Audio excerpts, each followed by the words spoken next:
ទុះការវែកញែកពីពេញបណ្ដាញសង្គមបន្ទាប់ពីវីរៈកងទ័ពមួយរូបដែលបានបង្ហោះវីដេអូថាខំខ្ចីលុយពីធនាគារមកទិញបូរីមួយកន្លែងតែបែរជារងចាំលើស3ទៅ4ឆ្នាំទៅហើយមិនបានផ្ទះបន្ទាប់ក្រោយមកក៏បានបង្ហោះថាម្ចាស់បូរីបានដោះស្រាយរួចរាល់ហើយតែយ៉ាងណាមិញម្ចាស់គណនី Facebook ឈ្មោះថាគឹមសានថាមិនទាន់បានទទួលការដោះស្រាយនោះទេ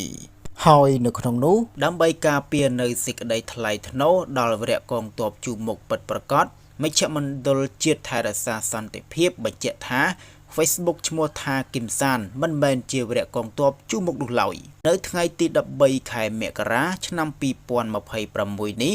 កងអនុសេនាធំសំណក់ហិតមីននិងយុទ្ធភ័ណ្ឌមិនទាន់ផ្ទុះបំភ្លឺថាលោកអនុសេនីយ៍ឯកវិតគឹមសានដែលមានឈ្មោះក្នុងបណ្ដាញសង្គម Facebook ថាគឹមសានមិនត្រូវបានបញ្ចូលទៅជួរមុខដោយដែលបណ្ដាញសង្គមបានហៅលោកថាជាវីរៈកងទ័ពជួរមុខនោះឡើយកងអនុសេនាធំសំណក់ហិតមីននិងយុទ្ធភ័ណ្ឌមិនទាន់ផ្ទុះបានបញ្ជាក់ច្បាស់ថាលោកអនុសេនីយ៍ឯកវិតគឹមសានអត្តលេខ230 173បច្ចុប្បន្នគឺជាទាហានកំពុងបម្រើការក្នុងអង្គភាពកងអនុសេនាធំសំណក់ហិតមីននិងយុទ្ធភ័ណ្ឌមិនទាន់ផ្ទុះនៅសាលាវឹកវើនកងកម្លាំងរក្សាសន្តិភាពពហុជំនាញខេត្តកំពង់ស្ពឺហើយលោកមិនដែលបានធ្វើការស្នើសុំមេបញ្ជាការអង្គភាពទៅកាន់សមរភូមិជួរមុខម្ដងណាឡើយរឿងកាន់តែធំនិងកាន់តែក្តៅខ្លាំងហើយផ្ទះក៏មិនបាននៅហើយពេលនេះត្រូវបានអង្គភាពច្រានចោលទៀតដោយនៅក្នុងនោះលោកគឹមសានដែលជាវីរៈកងទ័ពត្រូវបានអង្គភាពលើកឡើងនិយាយចំថាដើម្បីការពារនៅសេចក្តីថ្លៃថ្នូរដល់វីរៈកងទ័ពជួរមុខពិតប្រាកដមជ្ឈមណ្ឌលជាតិរក្សាសន្តិភាពបានបញ្ជាក់ថា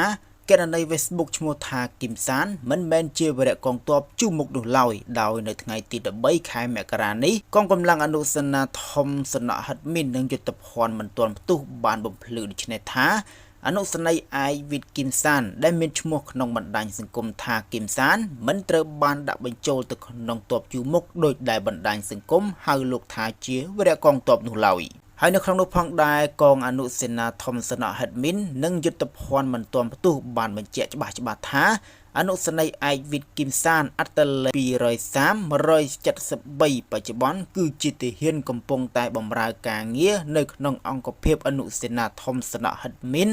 និងយុទ្ធភ័ណ្ឌមិនទាន់ផ្ទុះនៅសាលាវឹកវើនកងកម្លាំងរក្សាសន្តិភាពពហុសាសន៍ខេត្តកំពង់ស្ពឺហើយលោកមិនដែលបានធ្វើការស្នើសុំមេបញ្ជាការអង្គភាពទៅកាន់សមរភូមិម្ដងណានោះឡើយ